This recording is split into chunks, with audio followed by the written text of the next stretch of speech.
Hello everyone, welcome back to my YouTube channel. So आज की इस वीडियो में हम क्लास 12th फिज़िक्स का चैप्टर नंबर 1 करने वाले हैं, जो कि हमारा इलेक्ट्रिक चार्जेस एंड फील्ड होगा।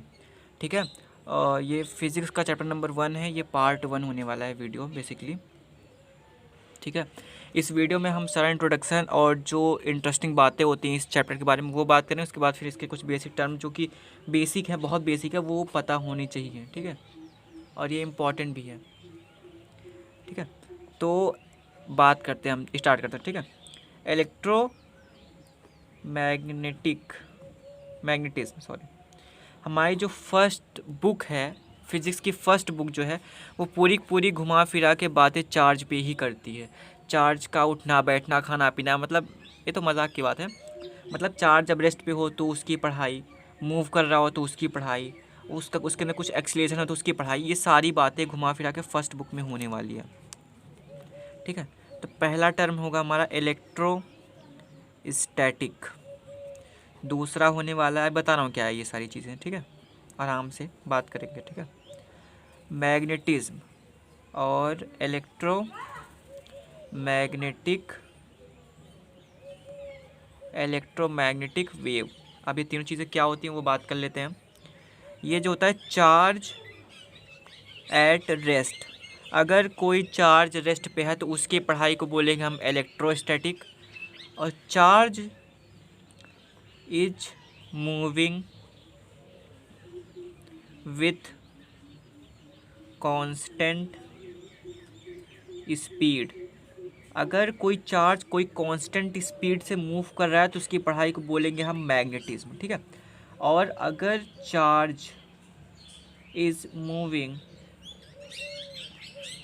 विथ सम एक्सेलरेशन, अगर चार्ज मूव कर रहा है उसके अंदर कुछ एक्सेलरेशन है, ठीक है, तो उसकी पढ़ाई को हम कहाँ पढ़ेंगे? इलेक्ट्रोमैग्नेटिक वेव्स के अंदर उस पढ़ाई को। ठीक है। इतनी बात समझ में आ गई होगी। अब थोड़ी सी और इंटरेस्टिंग बात ही कर लेते हैं। इलेक्ट्रिसिटी नाम तो पता ही होगा, इतने पढ़े हैं, और इतनी गर्मी में से इसकी बहुत इंपॉर्टेंट है, जानते हैं थोड़ा सा इसके बारे में। ठीक है। इलेक्ट्रिसिटी वर्ड आया कहाँ से? ये एक ग्रीक वर्ड से आया। ग्रीक वर्ड, इसका नाम है इलेक्ट्रॉन। ठीक है। इलेक्ट्रॉन का मतलब होता है इलेक्ट्रॉन, स्पेलिंग देख लीजिए। इलेक्ट्रॉन वो वाला इलेक्ट्रॉन नहीं, ठीक है, ये वाला इलेक्ट्रॉन। ठीक है। इसका मीनिंग होता है अंबर।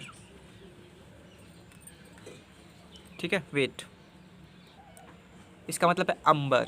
और अंबर क्या है? Power of attraction. ये तो मैं इतना सबको बता दिया, थोड़ी कहानी बात करते हैं इसके बारे में। पावर ऑफ अट्रैक्शन क्या हुआ? ये जो अंबर है, इसको एक आप पत्थर समझ लीजिए।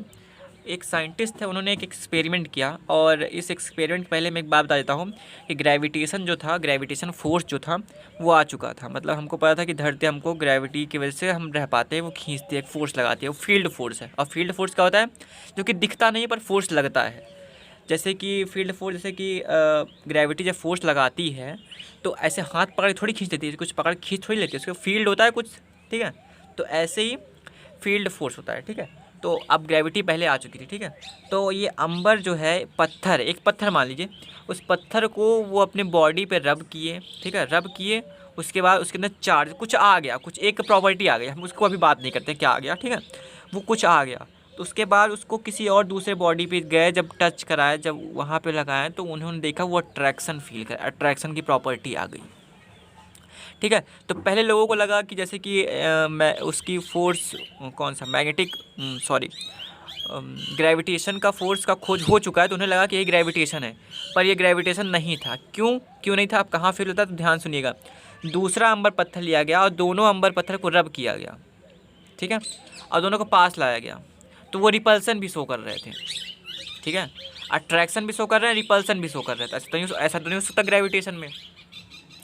ठीक है। तो यहाँ पे फेल हो गया, और एक जगह पे और फेल हो गया कि वो जो उसके अंदर प्रॉपर्टी आ रही थी, वो अट्रैक्ट करने की या रिपल्सन करने की, वो बॉडी पे रब करने की वजह से आ रही थी। बॉडी पे रब करने की वजह से आ जाता है। अब ऐसा तो थोड़ी ग्रेविटेशन को हम धरती को रगड़ते हैं उसके बाद हमको पकड़ खींचते हैं, ऐसा कुछ नहीं है ना। उसके अंदर पहले से प्रॉपर्टी होती है, खींच के रखती है, लेकिन उसके अंदर रब करने के बाद ये प्रॉपर्टी आ रही थी। तो यहाँ पे ये ग्रेविटेशन फेल हो गया, तो उसको नया टर्म दे दिया गया चार्ज। और यही है पावर ऑफ अट्रैक्शन। और चार्ज को भी दो पार्ट में डिवाइड किया, क्योंकि वो रिपल्सन भी शो कर रहा था और अट्रैक्शन भी शो कर रहा था, पॉजिटिव और नेगेटिव। बात समझ में आ रही होगी, बहुत बहुत इंटरेस्टिंग है, ठीक है। अब आपको पता ही होगा माइनस माइनस जो होता है वो रिपेल करता है, रिपल्सन शो करता है। प्लस माइनस प्लस प्लस भी रिपल्सन शो करता है, ठीक है। प्लस माइनस जो होता है अट्रैक्शन शो करता है, अट्रैक्शन, ठीक है।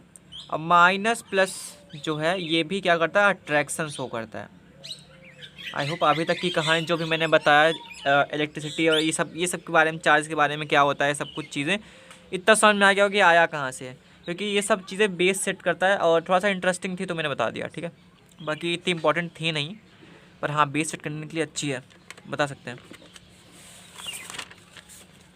अब थोड़ी सी इंपॉर्टेंट बात, जो इंपॉर्टेंट डेटा होता है, ये तो थोड़ा सा इंटरेस्टिंग बेस क्लियर करने के लिए, थोड़ा सा मतलब बेस बनाने के लिए मैंने बता दिया था। अब बात करते हैं आगे। Smallest unit of charge is electron. हमारा जो सबसे छोटा चार्ज होगा, smallest unit of charge is electron. I hope अभी तक इलेक्ट्रॉन के बारे में आप थोड़ा बहुत जानते होंगे, आप तो जान ही गए होंगे, ठीक है। क्लास 12 में आ गए हैं। वेट,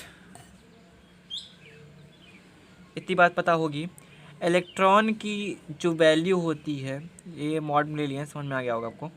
1.6 इंटू 10⁻⁻19 कूलाम, समझ में आया। और इलेक्ट्रॉन की वैल्यू होती है नेगेटिव, ठीक है। लेकिन इलेक्ट्रॉन और प्रोटॉन की जो वैल्यू होगी, वैल्यू सिर्फ वैल्यू वो यही होगी, इसीलिए मैंने प्लस माइनस दोनों लगा दिया है। प्रोटॉन की, सॉरी, इलेक्ट्रॉन प्रोटॉन की दोनों की वैल्यू यही होगी, बस प्लस माइनस का फ़र्क समझ में आता है।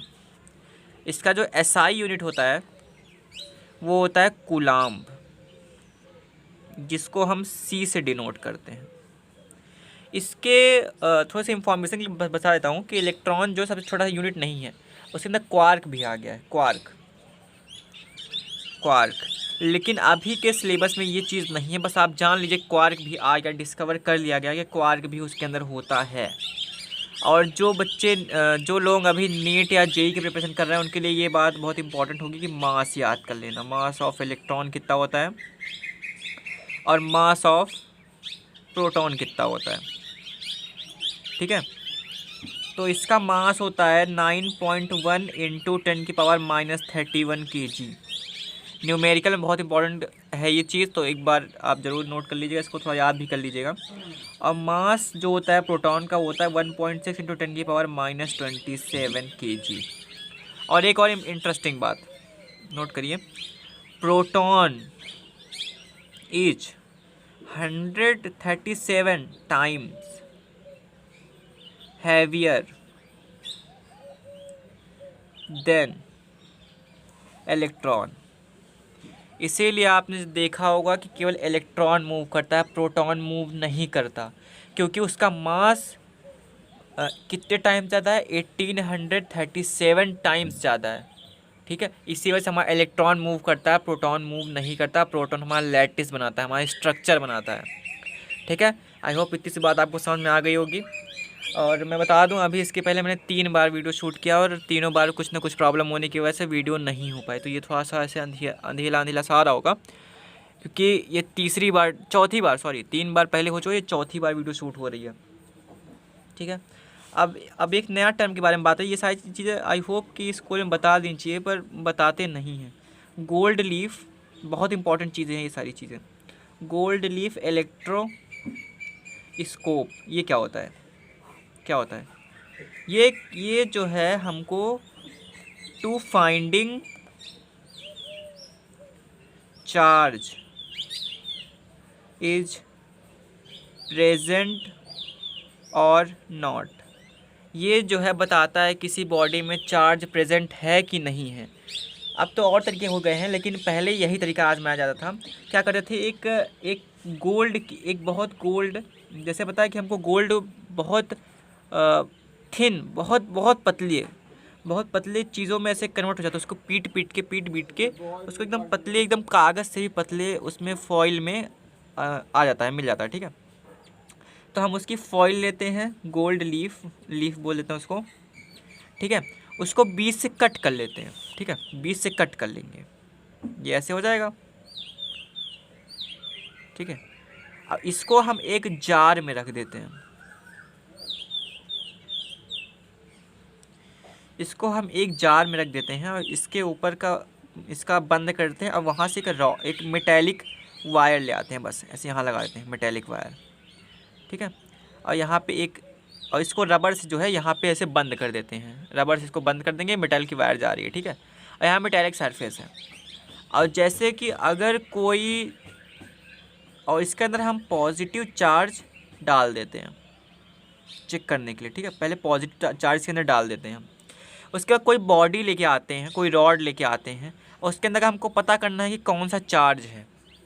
ठीक, कौन सा चार्ज इसके अंदर पॉजिटिव है कि नेगेटिव। हम मान लेते हैं अभी इसके अंदर पॉजिटिव चार्ज है, तो ये जब पॉजिटिव चार्ज इसके अंदर जब टच होगा, ये जब टच कराएगा इसके अंदर, जब यहाँ टच होगा तो इसके चार्जेस यहाँ आएंगे। तो अभी तो ये न्यूट्रल है क्योंकि दोनों होंगे, लेकिन जैसे मतलब कि ये जैसे इसके अंदर इंटर करेगा, ये क्या होगा, ये इसको रिपेल करेगा और रिपेल करेगा, तो ये फैल जाएगा, ये ऐसे हो जाएगा।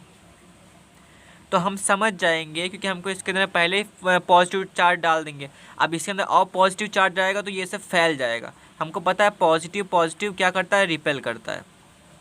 तो हमको इससे पता चल जाएगा कि इसके अंदर पॉजिटिव चार्ज है कि नेगेटिव चार्ज है। तो ऐसे पहले फाइंड किया जाता था। इसी प्रोसेस को बोलते हैं गोल्ड लीफ इलेक्ट्रोस्कोप। ठीक है, अब एक छोटा सा और टर्म है इलेक्ट्रोस्टैटिक क्लिंग। ये छोटी छोटी चीज़ें, लेकिन ये एनसीईआरटी सीबीएसई पूछ देता है। ठीक है, इलेक्ट्रोस्टैटिक क्लिंग केवल ऐसे आती है, कपड़ा चिपकना प्लस माइनस की वजह से, माइनस प्लस की वजह से। ठीक है, कैसे, जैसे कि गर्मी की जैसे जब रगड़ खाती है हमारी टी शर्ट या शर्ट वगैरह जो है, अगर हमारी बॉडी से रगड़ खाती है, देखिए कि चिपकने लगती है। वो किस वजह से, इलेक्ट्रोस्टैटिक क्लिंग की वजह से। आई होप अभी तक समझ में आ गया होगा, इतनी चीज़ें आपको समझ में आ रही होंगी। ये सब बहुत छोटी छोटी टर्म है, पर मुझे पता है स्कूलों में ये चीज़ नहीं बताई जाती है, और जो कि एनसीईआरटी पूछ लेता है। और ये चीज़ें बहुत इंपॉर्टेंट है, एनसीईआरटी में एकदम अच्छे से लिखी हुई हैं, आप नोट कर सकते हैं सारी चीज़ों को, और पढ़ भी सकते हैं एनसीईआरटी से। ठीक है, और आज के लिए अभी इतना ही रखता है क्योंकि अभी ऑलरेडी बहुत ज़्यादा शाम हो चुकी है, और मैंने 3 बार पहले वीडियो बनाया था। मैं सोचा पूरी अच्छे से वीडियो बनाऊँगा, उसमें और सारे पोर्शन कवर करवाऊँगा, और सारी चीज़ें कवर करवाऊँगा, पर अभी यहीं पर रह गया। कूलम्स लॉ तक मैं सोचा कि अभी तक आज करवा दूँगा इस वीडियो में, पर नहीं हो पाया है क्योंकि ऑलरेडी मैं 3 बार वीडियो शूट किया, लेकिन तीनों बार ख़राब है किसी वजह से, थोड़ा सा प्रॉब्लम आने की वजह से, तो नहीं हो पाया। तो आज के लिए अभी इतना ही रखते हैं, बाकी ये वीडियो सीरीज़ कंटिन्यू रहेंगी, डेली आएगी, और ये वाला चैप्टर मैं ख़त्म करवा दूँगा 1 हफ़्ते के अंदर। ठीक है, अच्छे से एकदम न्यूमेरिकल के साथ। ठीक है, अभी के लिए अगर ये वीडियो थोड़ी सी भी पसंद आई हो तो थोड़ा लाइक कर दीजिएगा। चलिए ठीक है, बाय।